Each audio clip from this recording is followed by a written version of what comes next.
If somehow I haven't had a chance to meet you yet, my name is Brenna Rubio, and I'm one of the co-pastors here at City Church of Long Beach. And I'm Bill White. I am the other co-pastor here at City Church of Long Beach, and I'm really glad you're here. I appreciate your courage in showing up at this strange place today. Welcome to all of our friends on Zoom. It is just so fun. And for those of you who perhaps we don't see you on Zoom or in person as frequently, but you came out especially because you wanted to help us celebrate that this little church has somehow made it to the 10-year mark. Wow. Thank you. Today's going to feel a little bit different. We're not going to preach a message to you per se, because we actually think just sharing stories is actually a pretty holy thing. In fact, we do that a lot around City Church in general. We love having people come up and share what God's been doing in their lives, how they've been experiencing Jesus. And so we're going to have a chance to do that again this morning. Actually going through the story of City Church. City Church itself has a story, and I know some of us have been around the whole time, some of us maybe, a couple of months, and for those of us who've been around a long time, man, there's something really good about remembering and just taking that time to reflect. And for those of us who are newer, to kind of hear, like, oh, that's how we got here? That's how this all worked out. So we're really excited to take that time today. We do have our friend Andy is going to come up in just a moment to read scripture for us this morning. And generally speaking, we like to stand, but don't stand yet. Because this morning, we're going to stand up for the reading of scripture in a particular way, just to start getting to know each other a little bit. That's going to be part of this morning and this celebration, is a chance to get to know each other. So in person, I'm going to invite you to stand in just a minute. On Zoom, I want you to use your raise hand feature. Okay, so when you're saying like, yep, this is me, on Zoom, just go ahead and use your raise hand feature to say, yes, I'm standing up virtually. So if you had been at City Church from the very beginning, whether you're family, friend to City Church, if you've been here from the very beginning, would you stand up? We'd love to see you. Yeah, here's some of our folks who've been here from the beginning, family and friends of City Church. Oh, man. All right.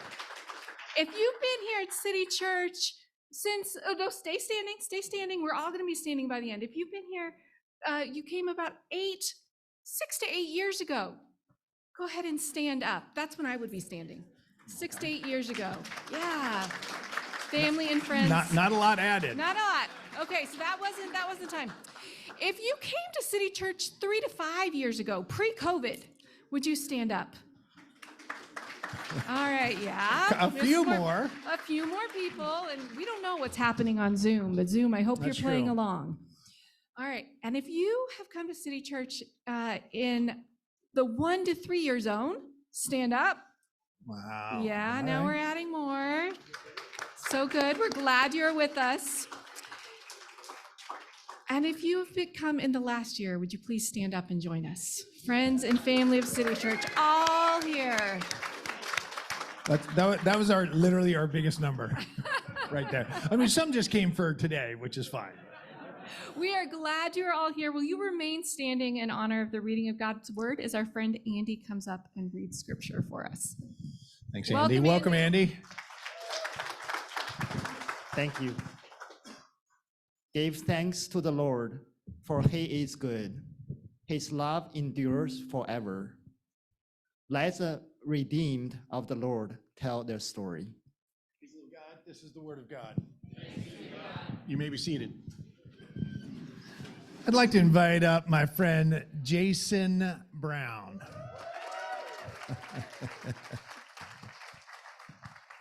Oh, look at that guy. You're looking a little moist up in there, little. Yeah. Now, most of these people don't even know who you are. Yeah, so tell us, who are you and why are you here? And this is, boy, it's a great day. I am here because Bill and I together, we started this church 10 years ago. So that's why I'm here. And where are you now? Yeah, so I grew up in a little tiny town in Iowa.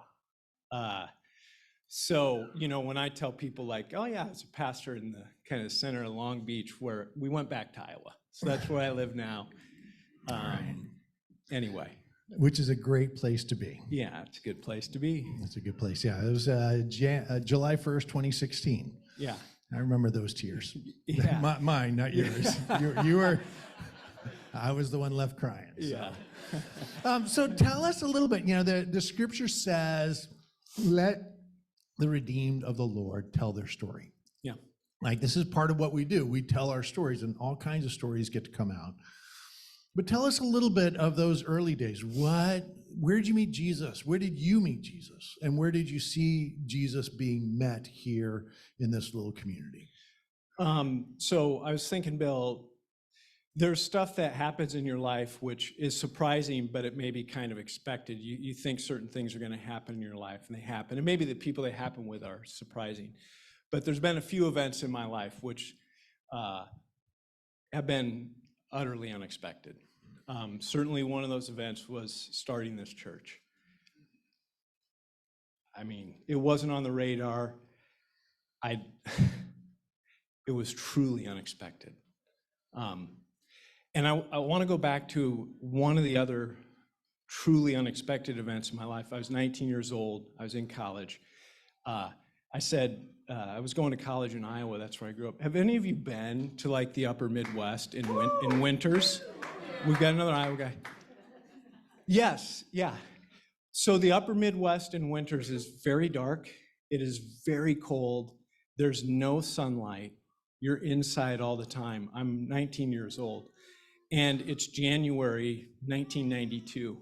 And I'm in my dorm room. And I'm a 19-year-old boy. I'm sitting there all by myself in my dorm room with this little light on. And I'm crying. I don't think 19-year-old kids do that a lot, but I was doing it. And why I was doing it is because for the first time I was reading some of the stories of the life of Jesus. And this particular story that I was reading, some of you may be familiar with it. A woman who shouldn't be in this crowd weaves her way through this crowd. She touches Jesus' cloak. She gets healed. And then Jesus sort of hands her the mic after that and says, hey, you need to tell these people your story. And then Jesus says, he doesn't put the focus on himself. He puts the focus back on this woman and says, woman, your daughter, your faith has healed you. And for whatever reason, I don't think I could have at the time understood why this was so emotional to me. But now I'm 51 or very close to it, and I've reflected on this.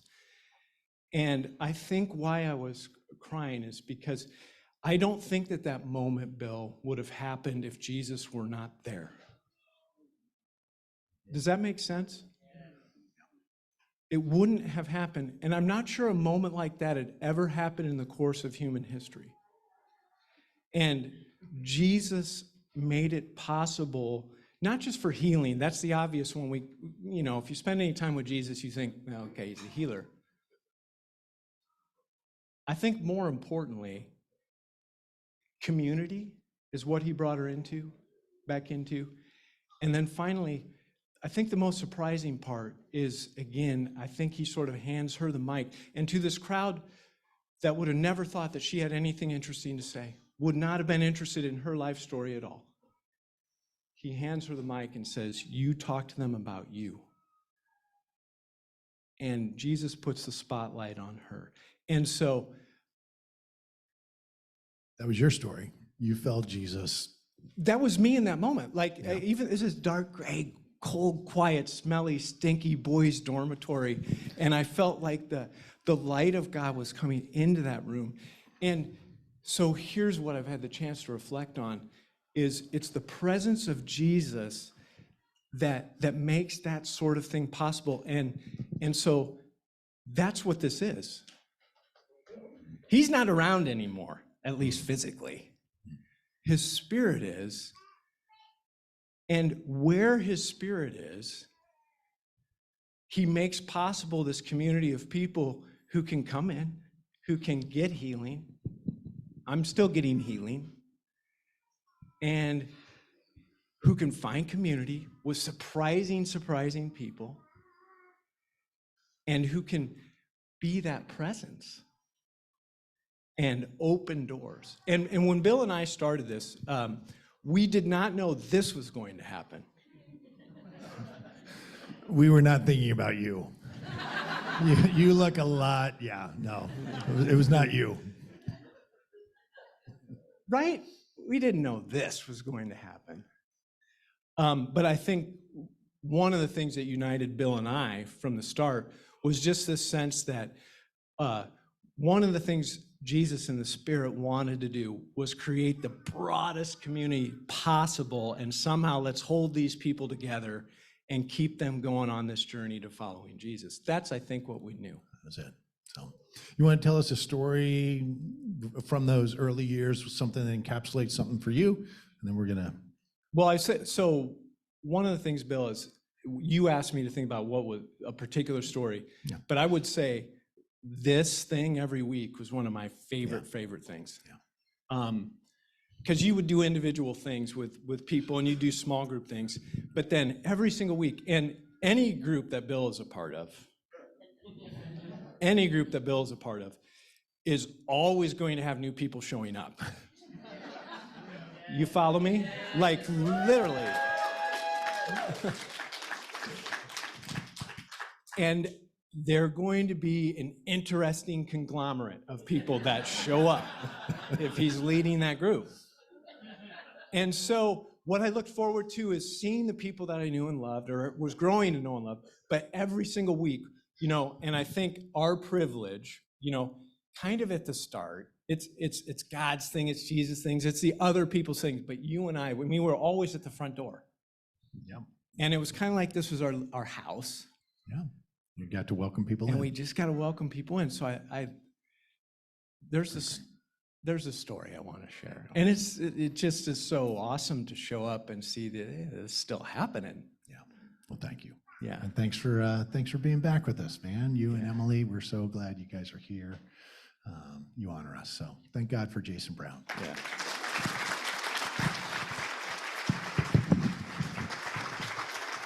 There you go. And Larry Duff, you want to come up and we'll talk about that next series of years. Welcome, Larry Duff, right? So Bill, my vanilla brother from another mother. How you doing today? oh man. Larry Duff. Oh my word. So yes, what's up, Bill? All right, so just a bit of orientation. So Jason Brown left in 2016, and Jason and Emily and the family. And we were in this process of it. We had this LGBT inclusion study team. We were just a standard evangelical church, and we realized there are a lot of LGBT people in this community, in my family, and we probably need to talk about this. So we started this study team, and then Jason just left. And and I didn't know what I was doing. So we brought in Larry Dove, the local expert. No, I wasn't an expert. I was a student. Yeah, I was a student. Go ahead, Bill. But so anyway, so that was in 2016 and 2017. So tell us a little bit, how long, where are you now? How long have you been a part of City Church or connected? Just tell us a little bit about you. I don't know. Okay, well. Say something significant.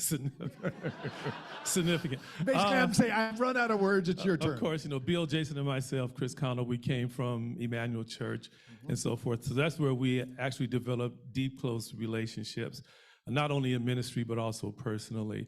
When City Church started here, I think I was here on your inaugural opening. You were there. I was here. And I think one of the things that, and I'll go back to the cohort, but one of the things that I really appreciate about you, Bill, is that you don't just simply, you and Brenda don't simply pastor a church, you pastor a community. That's what you do so well. And if you look at the life and the ministry of Jesus, he just didn't stay in one spot in a synagogue.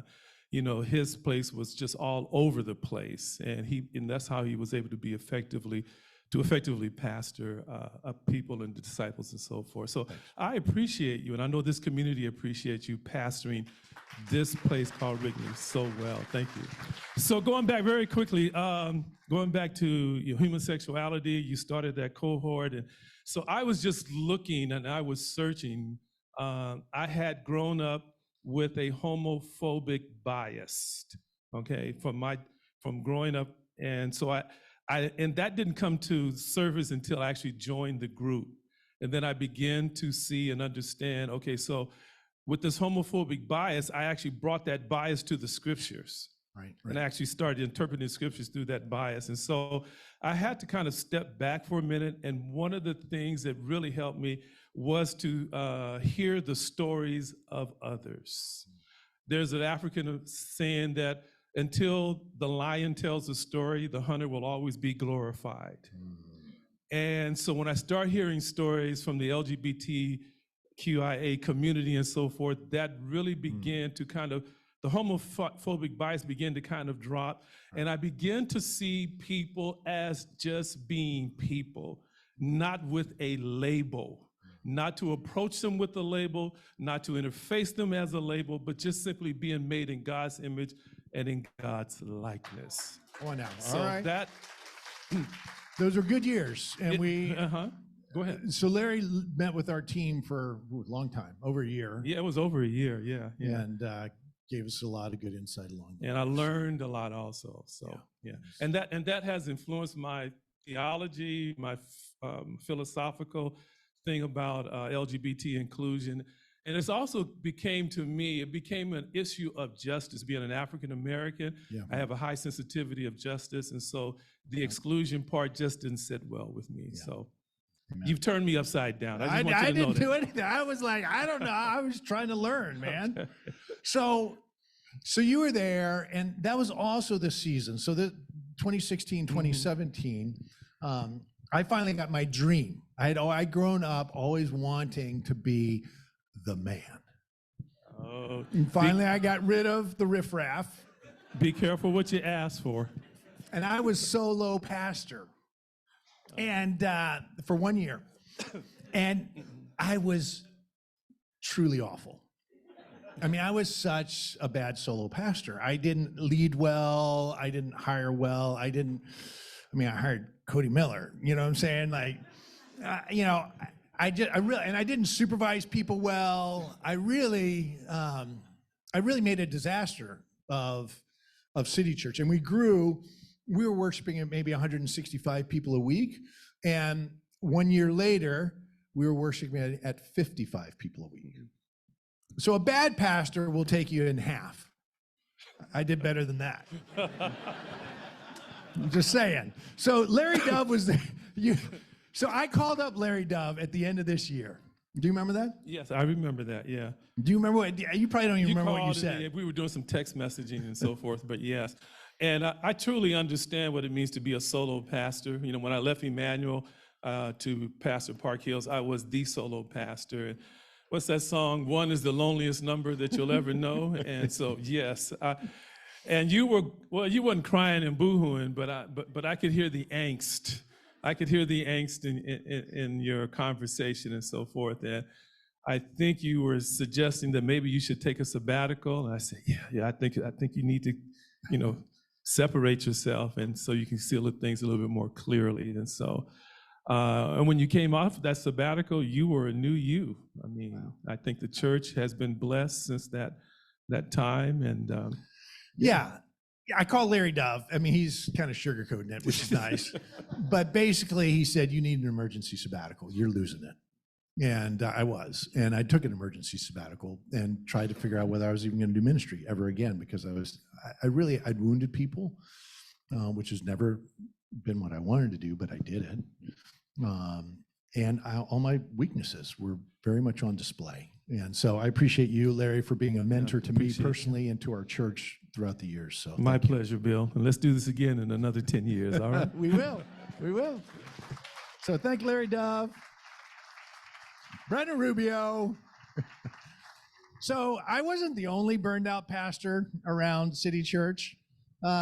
We let in some other burned out pastors. At any given time, we usually have 15 to 20 around. There are more here now today. Some of you know who you are. Yeah, we know. So there are a lot of burned out pastors. And so Brenda she's a big person, but she was a bigger person then because I was pregnant with twins. He's not being totally rude. A little rude, but not totally. Anyway, I'll leave it to you.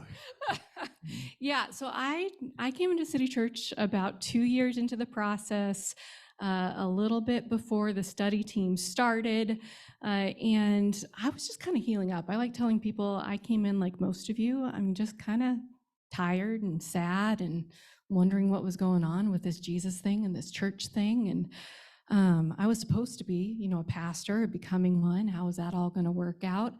So when Jason and Bill approached me and asked me if I would help lead the study team, it was my first big yes. Yes, this is the community that I want to be part of and I want to help build. Because I had been part of so many churches where it felt like we weren't allowed to have conversations like that. Like there are just certain things that you were just supposed to not ask questions about. You were just supposed to believe what people told you and don't look too hard, and if some people seem to be getting hurt, well, yeah. So I joined the study team, and then I joined the staff team as Bill became solo pastor, and that was an interesting year. It was, but we did make it through it, and then eventually it was kind of like, well, here we were, and what's next? Co-pastoring again. Well, I wasn't co-pastoring initially. That's true. Right? I was just the staff person who was around and, starting to go hey, Bill, maybe we could take what we've been doing, but a little different, right? We could do just a little bit differently. Yeah. Brenda Rubio, she came in and she's like, there's probably a different way to do leadership. I'm like, tell me anything. What? And she's super clear mind. She's an excellent leader, and she brought clarity for us. It was a gift. It was just a gift that you gave us, and we are so grateful. Oh. So, thanks, Bill. But so I knew he always is Brennan leads towards clarity and structure and process, and I know that's true. That's how I'm oriented. But when I was thinking, for this morning, how do I remember that season of having made it through something really difficult, and now we just have this little group of people, 50 or 60, and everybody's kind of wondering, are we going to make it as a church? This day, making it to 10 years was in no way guaranteed. The word that comes up to mind for me is freedom. That we had made it through this really difficult set of conversations, these conversations that, Christians, Jesus followers all over the place just get really angry and heated about. And so that this group of people had made it through and said, no, we want to stay together. And we just think God's love is big enough for all of us. And we can actually have conversations and we can ask questions, and God is big enough for our questions, right? God is big enough for all the things that make us who we are. And we can do this and we can ask these. There's so much freedom in that, because it became not just about LGBTQ inclusion, even though that's huge. That's huge. And I know that's a big reason many of you are here today, but it's by having opened ourselves up to say, we can ask that question. We can have those conversations with each other. We also said, man, God can lead us into other conversations, like about anti-racism, right? About justice. We can go into all of these places because all of a sudden we look at Jesus in a different way. That those sort of lenses that Larry was talking about, that we start to realize, oh, we put this on Jesus. All of a sudden those have fallen away. We start to realize, oh no, he really meant this. And he really touched people this way. And look what a radical Jesus really was. We've tamed him so much, right? But man, he's a radical. And we can follow this Jesus. So I was remembering some of our, sort of for us, we're like, hey, we're little, we're small, we can do what we want.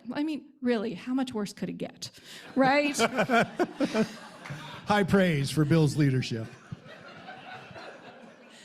Let's have fun. So for instance, one Sunday, we just decided, we were like, if we tell people that we want to have a big conversation about anti-racism, it might freak some of them out. So we're just not going to tell them. And when everybody came in, we sort of shifted it up. So on stage, instead of it being a stage, we just had small groups set up and a few down here on the floor. And our friend Christy Hines, we might have a picture of her, was going to do an anti-racism training for us as a church. And that was how we worshiped that morning, because who said we can't, right? And it was amazing. It was, I mean, people were a little like, what, hold on. We don't get Bill to, was at the like, back, you know, reassuring some people it's going to be okay. it's basically gonna be locking the okay. door behind them, you know, when they came in. I remember, like, I was talking with one of our leaders, they're like, oh my God, they didn't quite put it this way, but they basically said, I didn't know I was white. Like that's a race. You know, like this whole idea of like, There's a culture that goes around it. Yeah, you have a racial identity, you have a cultural identity, an ethnic identity, and that actually has an influence on the people around you. And we were like, oh my God, like this is new. And it was like a lot of learning. It was amazing. Like we were actually just getting to learn together, you know, Bill and I, along with everybody else. And then there was a season where we, at least once a month, it seemed like, we just took a break from Lafayette. We went on a field trip. That's what we called it. They were our field trip Sundays. So, you know, I think that was when we instituted our annual beach day. So we may have a picture of that. I think this was one of our first beach days. So we went and had church at the beach. There were other days that we had like tacos in the park. We thought it was just gonna be a fun thing for us. And like everybody brought friends. So we had this incredible gathering in the park. We did service days. It was really this kind of like, we can just do what we want. Like there's actually no one right way to do church and to love Jesus and to follow him. Really conveniently, I think, as we were realizing that, you know, with some communication so people, you know, knew where to find us and stuff, just that we weren't so tied to a building. We'd been through this incredible season of, you know, being here sometimes. Well, then COVID hit, right? And I remember I was rushing around because I had children who I had to pick up from school because suddenly they were going to be with me, you know, for, you know, 12 weeks. Forever. Yeah, forever as it turned out, right? But whatever they were telling us back then. So I'm like rushing around and I get this text from our friend Kate, who helps arrange our reservations here, saying, you know, we don't have a building. We don't have a building. And I had no time. I couldn't think about it. So all I texted back was, fear not. Like That's actually something I would say. Oh my gosh, I had an influence on you. I've been to too many nativity plays, you know, over the years, right? I'm channeling but that was just what came out, just like, fear not, it's gonna be okay. We're gonna be fine. And we just were, because of this amazing community who knew that church was so much more than the building. Right? Church was so much more than the building. And our friend Joe, who's tucked back here, who, you know, contacted us within hours to say, like, he's basically a professional Zoom hoster. And yeah, oh, Bill's going over to give him a hug or something. He's doing something here. Oh, he's peeling back the curtain.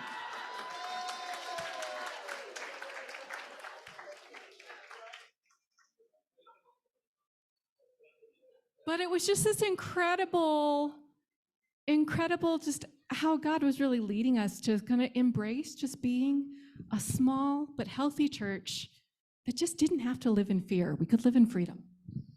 You know, and I mean, the strange thing is, so the leadership team of the church said, you know, hey, we started a new board during COVID, which is crazy. And they said, like, let's not just sit back and survive COVID. Let's thrive. Let's like go for it. What can we do? How can we partner? And so we started this crazy food thing with the neighbors. In fact, I think Matthew and Mario are here somewhere. They're hiding, but here we've got a picture of their garage. Do we have a picture of the food, Joe?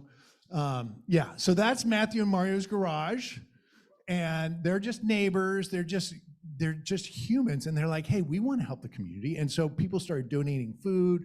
We had $50,000 in cash donated for food. We had twice that amount given. And it all went through their little garage. And we got to partner with neighbors. And then crazy people called up and said, hey, we love what you're doing in the neighborhood. Could we buy a house and use it for some of the families that are experiencing homelessness in COVID? And so then we bought a house. I mean, who does that? Like, we don't even have a building. And then, do we have a picture of the house? I think we do. So that's our leaders putting together the beds in the house. So we have three families live here. It's super close to church. I mean, it's just amazing. Like, that happened during COVID. And then I'm working with Andrew Nishimoto, who's the director of a nonprofit that was helping us with the house. And he's like, we need better employment for the folks who live in the house. And we're literally standing across the street from this boarded up building. And he's like, what if we started a coffee shop there? And I was like, let's do it. And so Wrigley Coffee. That's the old place. And we started Wrigley. I mean, it's just amazing, right? And like, that all happened during COVID. It was just crazy. Yeah, and then do you remember the board meeting where we're talking about the budget, and we're looking, and Not the biggest budget. Not the biggest budget, right? But reality is, during COVID, so many churches are struggling. But again, part of being small, and we weren't. It was amazing, like the fact that we got to do all of those great things, right? And then even after doing all of those great things, we're kind of looking at the money that we have in the bank and our current budget and stuff. I'm just going like, we have too much money. Like, people are so generous. We have too much money, and there's so much happening in the world and so many good things happening to meet the bad things, and let's redistribute it. And the fact that we had this leadership board that immediately jumped on, that we decided that even though already into our annual budget, we build 10% giving. So 10% of whatever is given to us, we want to give out to other partnerships to build this beloved community, that God is building among us. They said, okay, well, let's look at our nest egg, this money that we have in the bank, and why don't we redistribute 10% of that as well? And so this congregation gave us ideas. We said, hey, we want it to be organizations that fit with our values and that are either LGBTQ or BIPOC led. And those organizations tell us who they are, and then we were able to give out almost $20,000 just to So fun. partner. So fun. So Yeah. it was great. It was actually weirdly great season. So I think now we turn it over to our Yeah. So, I mean, I just want to sum up just like, God did cool things, right? God's doing great 55 people to this little congregation that could still love its community. Yeah, love the neighborhood. So Yeah. I think Bill is going to step down because we want to invite one of the other great things that Bill mentioned that happened during COVID was that we sort of grew up as a church. We moved from being a church plant to being a church who had our own very official and actually incredibly healthy, wonderful, strong board. And so this is not, we're going to have a picture up here, not a picture of our first board, but a picture of our second board that was installed. There's, some overlap just last summer. And our friend Rebecca Martinek-Williams is going to come on up. And then, so Rebecca is one of our board members. Thank you for dealing with the stairs for us. And then we're also going to have our friend Lisa Carpenter on Zoom. Lisa is one of our Zoom, and if I say elders, I'm really supposed to say developers. We call our elders developers and our deacons connectors, but I'm still making the shift. Hi, Lisa. Hey, Lisa. Hi, everyone. Okay, so you guys are helping us move into more of a future orientation. But before we get there, tell us just a little bit, maybe we'll start with Lisa, just how you came to City Church and what your role is on the board. Yeah, so like Brenna mentioned, I am a developer on the board, which in older times we would call an elder. I currently live in Sao Paulo, Brazil, with my husband and 3 kids. And yeah, we kind of are representing the Zoom congregation, as you see here on the screen. Yay! And I'm Rebecca Martinek-Williams, and I'm also a developer on our board. Been on the board for a couple of years, and Brenna asked me to share, so I said yes. Rebecca is also, she's been our secretary on the board, right? I think that's the official term. She keeps us she knows all the rules and helps keep us a little bit more organized than we would be otherwise. Yeah, when Brenna asked me to be on the board, I'm like, do you know who I am? Like, do you want to do a background check? I mean, I'm a lawyer, so that should cancel me out automatically. Nobody likes a lawyer. But I was also like, I'm like, I want to be really authentic at church. So like, I yell at my kids, and I don't get it right in my marriage all the time. And like, I just want to put that out there. Are you sure you want me? And we were like, yes, sounds pretty normal. Well, I would love to hear from both of you. Just how have you experienced Jesus in this community, quirky as we are? Lisa, we'll start with you again. Okay, sounds good. So, oh man, I loved listening to the recap that was just given. We came in to City Church before COVID, about a couple years before COVID, and like many others, we came in pretty wounded, a little jaded, and definitely skeptical. We were looking for a space that was accepting and that was loving, and that where we could bring our loved ones who were in the LGBTQ community. And we couldn't find it. There wasn't any churches like City Church, but lo and behold, we did find City Church. And it has been a breath of fresh air.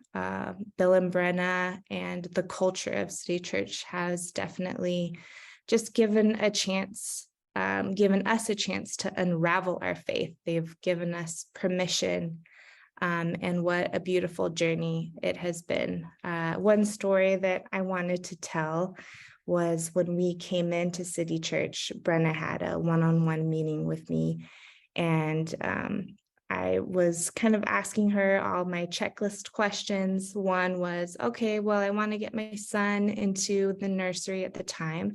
And, what do I need to do? Do I need to volunteer? Because in my mind, I had some pretty harmful assumptions, and I thought that it was an obligation that especially mothers were to volunteer in the nursery. But Brenna, in her patience and her love, kind of corrected me and said, wait, does it give you joy, Lisa? Is this something that you really want to do? Is this something that will bring you joy? And it wasn't, but actually what she said is, I hate it. Yes, actually.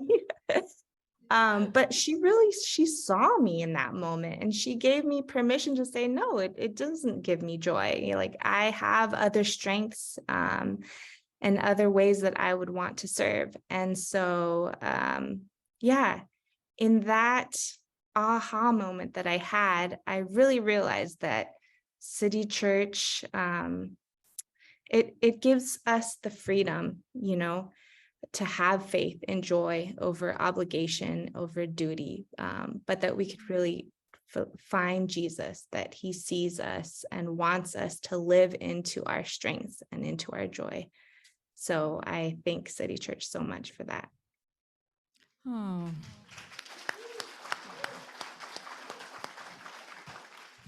That's so beautiful. I'm so glad we didn't get the duty-bound version of you. Yeah, the delight-oriented version is pretty awesome. Yeah, so I'll give you a little background about where I came from, because it's pertinent to how I got to City Church. But I'm the daughter of a